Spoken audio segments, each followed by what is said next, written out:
आदित्य र सायाले एकअर्कालाई धेरै माया गरेका थिए, तर दुवैजनाले एकअर्कालाई समय दिन सकेका थिएनन्।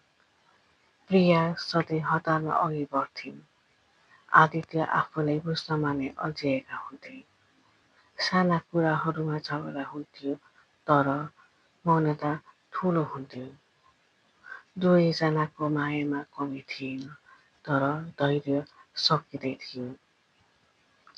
समयले उनीहरूलाई अलग गरिदियो, तर त्यो सजाय थिएन। सिर्फ पाठ सिकाउनका लागि समयले छुट्याइदिएको थियो।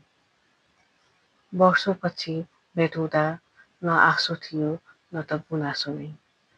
केवल दुवैजनाका बीच शान्त मुस्कान र गहिरो बुझाइ थियो। कहिलेकाहीँ प्रेम सिर्फ सँगै हुनु होइन, एकअर्कालाई सही बन्न दिनु पनि हो।